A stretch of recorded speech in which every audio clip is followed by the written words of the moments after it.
இளையராஜா அவர்கள் வந்து symphony create பண்ணது எந்த அளவுக்கு வந்து ஒரு பெரிய வரவேற்பை இங்கே கிரியேட் ஆயிருக்கு அப்படின்றது நமக்கே தெரியும் சார். ஸோ இதை பற்றி நிறைய பேர் வந்து இந்த சேனல்லே வந்து நிறைய விமர்சனங்களும் சொல்லியிருக்காங்க, சப்போர்ட்டாகவும் பேசியிருக்காங்க. பட் நீங்கள் அதை எப்படி சார் பார்க்குறீங்க? ஒவ்வொரு தமிழர் வீடுகளிலும் பூஜை அறையில் அவருடைய குரலை கேட்பதற்காக இந்த தமிழ்நாடே தவம் இருந்தது. இந்த தருதலை இளையராஜா அதிலிருந்து மிக நீண்ட தூரம் பயணம் செய்து மலிவான நபராக மாறி தன்னை நிலைநிறுத்திக் கொள்வதற்காக இந்த சிம்பொனியை இப்பொழுது அவர் இசையமைத்திருக்கிறார்.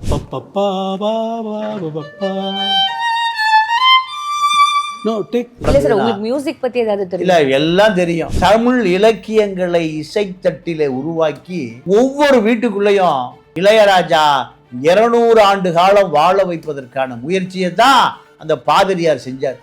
இந்த மோசடிக்காரன் இளையராஜா என்ன பண்ணாருன்னா அதை பாடலை. பேசி முடிச்சிடறேன். ஒரு ப்ரொஃபஷனல் லைஃபையும் ஒரு நீங்க எப்படி சார் கம்பேர் பண்ணி நான் கம்பேர் பண்ணா பக்கத்து வீட்டுக்காரன் கம்பேர் பண்ணுவான். நானும் ஒரு தமிழன். இருமா, நான் என்ன நீங்க ஒரு நிருபர் கேட்கலாம், நீங்க சிம்பொனி இசை அமைத்து விட்டு வருகிறீங்களே, எப்படி ஒரு தமிழனா யாரா தமிழன் இந்தியன்னு சொல்றா? உன்னை ஹிந்திக்காரனா உன்னை தலையில வச்சு ஆடுறான், குஜராத்திக்காரனா உன்னை தலையில வச்சு ஆடுறான். சொல்றது என்ன சார் தப்பு? ஒரு மனுஷனா எப்படி ஒரு நல்ல நிகழ்ச்சிக்காக போயிட்டு இருக்காங்க. உன்னை எல்லாம் ஆளாக்கிய உன்னுடைய அண்ணன் பாவலர் வரதராஜனுடைய மகன் லெனின் தெருவுல செத்து கிடந்தான். நீ அந்த குடும்பத்தை என்றையாவது ஒரு நாள் நினைச்சு பார்த்திருக்கியா? எதுக்குமே லாயக்கு இல்லாத ஒரு நபர் சங்கி கூட்டத்துல போய் பெரியார் படத்துக்கு இசையமைக்க மாட்டேன்னு சொன்ன நீ. பெரியாருக்கு பாட்டு போடலாம் அப்படின்ன உடனே உங்களுடைய இத்தனை கோவத்தையும் நீங்க காட்டுவீங்களா சார்? பெரியார் தான் அந்த மண்ணினுடைய அடையாளம். இந்த மண்ணினுடைய நீங்க அதான் சார் நான் சொன்னேன், மண்ணினுடைய அடையாளத்தை தூக்கி எறிகிற ஒரு நபர். வேறுபடுத்த இல்ல நீங்க மோடியுடைய ஆளு, பிஜேபி ஆளு, அந்த முகத்தை காமிக்கிறீங்க. ஆமா ஆமா இல்ல நீங்க அது அந்த முகத்தை காமிக்கிறீங்க. பெரியார் என்ன எனக்கு சொந்தக்காரரா? அப்ப எனக்கு மோடி சொந்தக்காரரா சார்? இல்ல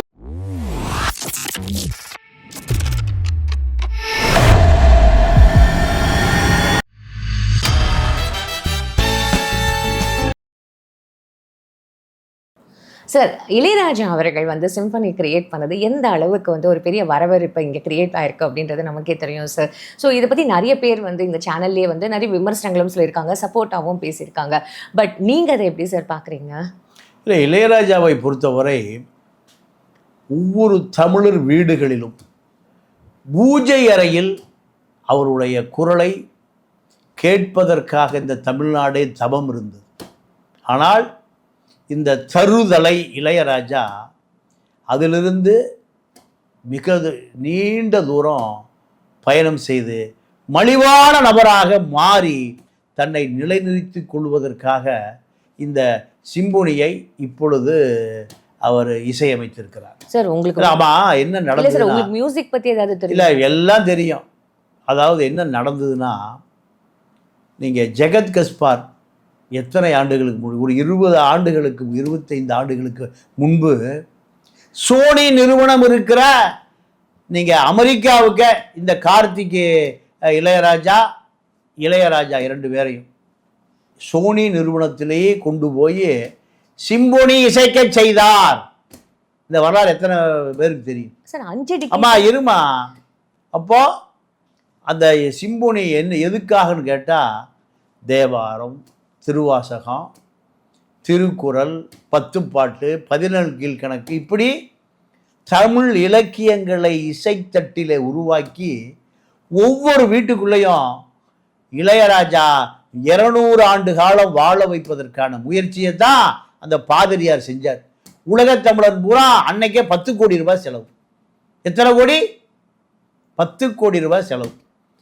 ஆனால் இந்த மோசடிக்காரன் இளையராஜா என்ன பண்ணாருன்னா அதை பாடலை. இருமா, நான் பேசி முடிச்சிடறேன். ஒரு ப்ரொஃபஷனல் லைஃபையும் ஒரு நீங்க எப்படி சார் கம்பேர் பண்ணி நான் கம்பேர் பண்ணா பக்கத்து வீட்டுக்காரன் கம்பேர் பண்ணுவான். நானும் ஒரு தமிழன். இருமா, நான் என்ன நீங்க ஏர்போர்ட்ல கேட்கறான், ஒரு நிருபர் கேட்கறான், தமிழ்நாட்டில் இளையராஜாவுடைய குடும்பாவே 1 லட்சம் குடும்பாவிய நான் அமைப்பில் இருந்தால் கொளுத்திருப்பேன். மகா மட்டமான மனுஷன். ஒரு நிருபர் கேட்கலாம், நீங்க சிம்போனி இசை அமைத்து விட்டு வருகிறீங்களே, எப்படி ஒரு தமிழனா உன்னை யாரா தமிழ இந்தியன்னு சொல்றா? உன்னை ஹிந்திக்காரனா உன்னை தூள் தலையில வச்சு ஆடுறான்? குஜராத்திக்காரனா உன்னை தலையில வச்சு ஆடுறான்? இந்தியன்னு சொல்றது என்ன சார் தப்பு இருக்கு? அதுக்கு இந்தியன் நான் இந்தியன் இல்லமா, உன்னை இந்தியன் வட இந்தியாவுக்கு போனேன்னா உன்னை யாருன்னு திரும்பி பார்க்க ஆள் இல்லை தெரியுமா? சங்கர மடத்துல உள்ளே விடாம அண்டை வெளியே ஓடுறான். கோடி கணக்கை கொண்டு கொட்டி கொடுத்த எங்க ஸ்ரீரங்கம் கோபுரம் கட்டும் போது கோடி கணக்கை கொட்டி கொடுத்த நீ தாழ்த்தப்பட்டவன் 100 அடி 200 அடி உள்ளே விடாதுன்ட்டான். அறிவு வேண்டாம் உனக்கு? உனக்கு கொஞ்சமாவது சுய சிந்தனை இருக்கா? தமிழர்களை சொல்லிடாத.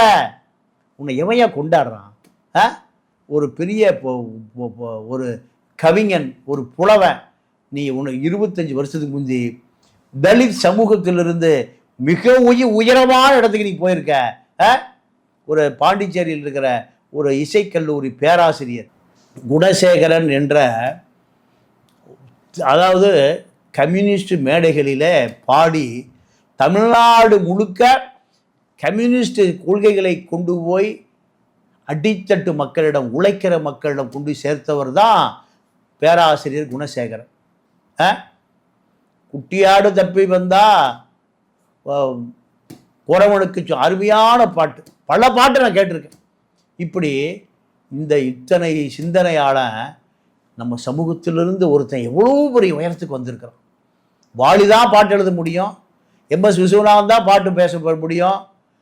இப்படி வட இந்தியா இருக்கக்கூடிய இந்தி மொழியினுடைய ஆதிக்கத்தை உடைத்தெறிந்தவன் இளையராஜா. பண்ணைபுரத்து இளையராஜான்னு சொல்லி உனக்கு ஒரு விழா எடுக்கணுயா, வாயா. உன்னை பாராட்டி மகிழ்னு வாயா. ஏய் தலித்கள் என் வீட்டு பக்கம் வந்துடாத, ஆளை வச்சு அடிப்பேன், ஓடி போயிரு. வழக்கு போட்டு அவரை அசிங்கப்படுத்தியவன் இந்த இளையராஜா. இப்ப இளையராஜா ஒரு பிரபலமான கவிஞரோட மகளோடு அங்க பாட்டு பாடிட்டு இருக்க இடமெல்லாம் எனக்கு தெரியும். பல கோடிக்கு பங்களா வாங்கி கொடுத்து எங்க இசையை அமைக்கிறார், எங்க நரம்புகளை சுண்டுகிறார், எல்லாம் தெரியும். அடுத்த வெளியில இதெல்லாம் நாங்க கேட்கல. நாங்க கேட்டது இளையராஜாவோட சிம்பனியை பத்தி தான். சிம்பனி நான் வந்து அவரை பாட்டை ரசிக்கலாமா இல்ல நீ அடுத்த கேள்வி போயிடு அப்படின்னு சொல்லியிருந்தா சரிமா, இதுவும் அவருடைய பலவீனங்கள்ல ஒன்று. சரி, உன்னை எல்லாம் ஆளாக்கிய உன்னுடைய அண்ணன் பாவலர் வரதராஜனுடைய மகன் லெனின் தெருவுல செத்து கிடந்தான். நீ அந்த குடும்பத்தை என்றையாவது ஒரு நாள் நினைச்சு பார்த்திருக்கியா? இளைய கங்கைன்னு ஒரு இசை குழு வச்சிருந்தான். ஒரு நாளாவது அவனுக்கு வாய்ப்பு கொடுத்தியா? மனசாட்சி உன்னை ஏதாவது தொலைச்சுதா? உன்னை அடையாளப்படுத்திய முன்ன பாவலர் வரதராஜனுடைய மக வாய்ப்பே இல்லாம அவனுக்கு வாய்ப்பு கொடுக்காத. அவனை உன்னுடைய மகன் பூரா, உன்னுடைய மகள் பூரா உன்னுடைய அடையாளத்தோடு வாழ்றான். உனக்கு அடையாளம் கொடுத்த உங்க அண்ணன் பாவலர் வரதராஜனுடைய மகன் லெனின், இளையராஜா, கங்கை அமரன், இளைய கங்கைன்னு ஒரு இசைக்குழுவை வச்சிருந்து கோடம்பாக்க வீதி அலைஞ்சான். சோத்துக்கு இல்லாம செத்தான், தெருவை செத்து கிடந்தான். இந்த வரலாற நீ கொஞ்சமா நினைச்சு பாத்தியா? இல்ல சார், நான் என்ன கேக்குறேன், அப்போ ஒரு முதல்ல ஒரு இசை கலைஞன், ஒரு கவிஞன், ஒரு புலவன் முதல்ல மனிதாபிமானியா இருக்கணும். அதுக்கப்புறம்தான் அவனுக்கு புலவனோ கவிஞனோ இசையமைப்பாளனோ அந்த பட்டம் பொருந்தும். எதுக்குமே லாயக்கு இல்லாத ஒரு நபர் சங்கி கூட்டத்துல போய் பெரியார் படத்துக்கு இசையமைக்க மாட்டேன்னு சொன்ன நீ. பெரியாரை விட நீ சிந்தனையாளனா? இப்போ உங்களுக்கு அதுதான் கோவமா?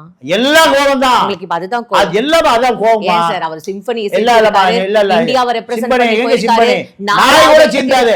உன்னை கூட்டிட்டு போய் சார் 5 தலைமுறையா ஒருத்தர் வந்து இங்க ஆண்டுட்டு இருக்காரு. உங்களுக்கு அதெல்லாம் தெரியல. பெரியாருக்கு பாட்டு போடல அப்படின்ன உடனே உங்களோட இத்தனை கோவத்தையும் நீங்க காட்டுவீங்களா சார்? பெரியார் தான் இந்த மண்ணினுடைய அடையாளம். இந்த மண்ணினுடைய நீங்க அதான் சார் நான் சொன்னேன், மண்ணினுடைய அடையாளத்தை தூக்கி எறிகிற ஒரு நபர். வேறுபடுத்தலையே. இல்ல நீங்க மோடி ஆளு, பிஜேபி ஆளு, அந்த முகத்தை காமிக்கிறீங்க. ஆமா ஆமா, இல்ல நீங்க அந்த முகத்தை காமிக்கிறீங்க.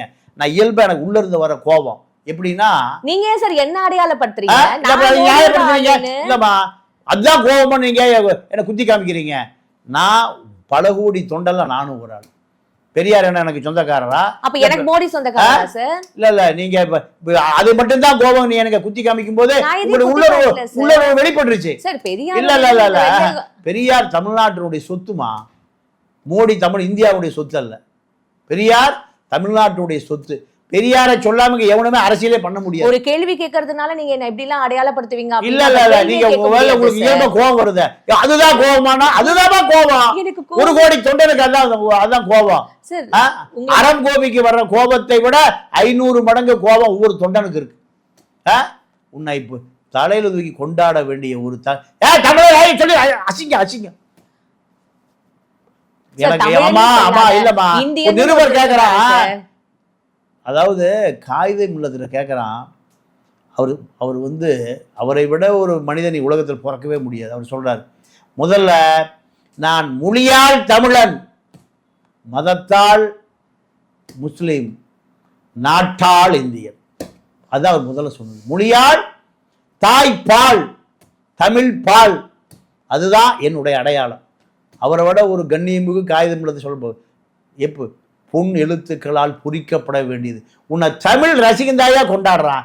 தமிழனால கேவலம், அசிங்கம், மழத்தை விட கேவலமா சொல்லுகிற நீ இந்த தமிழ்நாட்டில் புறக்கணிக்கப்பட வேண்டிய, தூக்கி வீசி எறியப்பட வேண்டிய அமைப்புகள் இல்லை. தமிழனுக்கு சூடு சொரணம் இல்லை, உப்பு போட்டு சாப்பிட்றதில்ல. அதனால உன்னுடைய காலம்லாம் ஓடிட்டு இருக்கு. நான் பாடுகிற பாட்டுக்கெல்லாம் ராயல்ட்டி வேணும்னு கேட்குறேன். பாடு பணம் அன்னைக்கே வாங்கிட்டியா? வாங்கிட்டு எப்படி நீ மறுபடியும் அதை உரிமை கொண்டாடுற? இந்த பிரசாத் ஸ்டுடியோவில் உன்னுடைய இசைக்கருவிகளை தூக்கி சாக்கடையில் போட்டான்.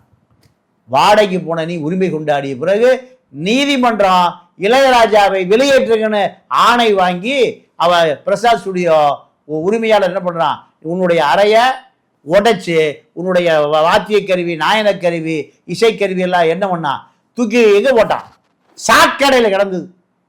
அப்ப நீங்க அவரோட பாட்டை பத்தி நீங்க எதுவுமே பேசுறது மனுஷன் தான். 5 தலைமுறையா அவர் பாட்டு போட்டு அத்தனை பேரையுமே என்டர்டெயின் பண்ணி இப்ப இருக்கிற 2K கிட்ஸ் வரைக்கும் அவர் பாட்டு ரசிக்கிறது உங்களுக்கு பெருசா தெரியல இல்ல சார்? நீங்க ஒரு பாட்டு கூட அவரது கேட்டது கூட இல்ல. ஒரு பாட்டு கூட நீங்க அவரது கேட்டது. மனுஷன் முதல்ல மனிதனா இருக்கணுமா? பாட்டு ரெண்டாவது. முதல்ல எப்படி இருக்கணும்? மனிதனா இருக்கணும். சாராய கடையில படுத்து கிடந்துட்டு காலையில கதர் வேட்டி கதர் சட்டை போட்டுட்டு மேடையில போய் மக்களுக்கு அறிவு சொல்லுகிறவன் என்ன நிலையில் இருக்கானோ அதே நிலை தான் இளையராஜா என்னை பொறுத்த வரைக்கும். தன்னை ஒரு சங்கியாக அறிமுகப்படுத்தியவன் எப்படி ஒரு மனிதனாக தமிழனால எப்படி அசி எப்படி தமிழனா உணர்றேன்னு கேட்கும்போது தலை நிமிர்ந்து நிற்கிறேன்னு சொன்னா 10 கோடி பேருடைய நீ பிரதிநிதி, நீ தமிழ் கேவலம். இந்தியாவில் எவனும் இந்தியன்னே சொல்றது இல்லை, தெரிஞ்சுக்க. குஜராத்தின்னு தான் சொல்றான். மலையாளின்னு தான் சொல்றான். இந்துவா மலையாளியா? நான் முதல்ல மலையாளியா? குஜராத்திக்காரன்ட்ட போய் கேளுங்க என்ன சொல்றான். இந்துன்னு எவனும் சொல்றதே இல்லை. நான் குஜராத்தி. பெங்காலிகிட்ட போங்க, நீ பெங்காலியா இந்துவா? நான் முதல்ல பெங்காலி. எனக்கு கலாச்சாரம், பண்பாடு, இயற்கை எல்லாம், மொழி, இலக்கியம் எல்லாம் இருக்கு எனக்கு. நான் இந்து. அப்புறம் தான் பின்னாடி இந்து.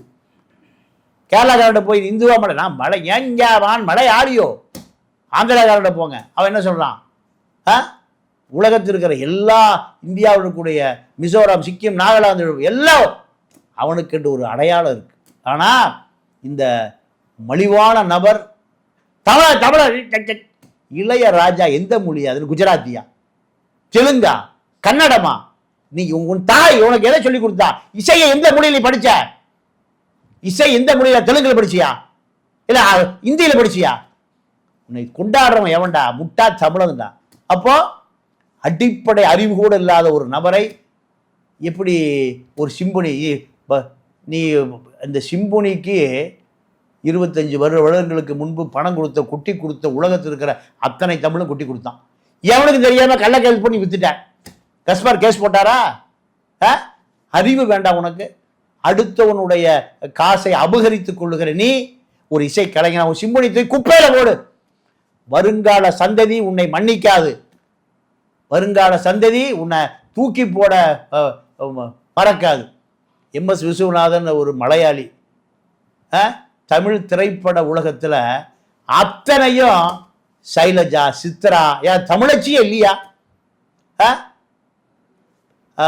TM சௌந்தரராஜன் சௌராஷ்டிரா, ஜானகி, தெலுங்கு, கன்னடம், மலையாளம் நீ ஒரு தமிழச்சிக்காவது வாய்ப்பு கொடுத்தியா இளையராஜா? இசைவாணி சைலஜாவோட சித்ராவோட எவ்வளவு அருமையா பேசுறா, ஒரு தலித் குயில், ஒரு வாய்ப்பா கொடுத்தியா? நீ கொடுத்த வாய்ப்பை கொடுத்த அத்தனை பேரும் கன்னடம், மலையாளம், தெலுங்கு சமூகத்தால் விரட்டி அடிக்கப்பட வேண்டிய நபர் இந்த இளையராஜா.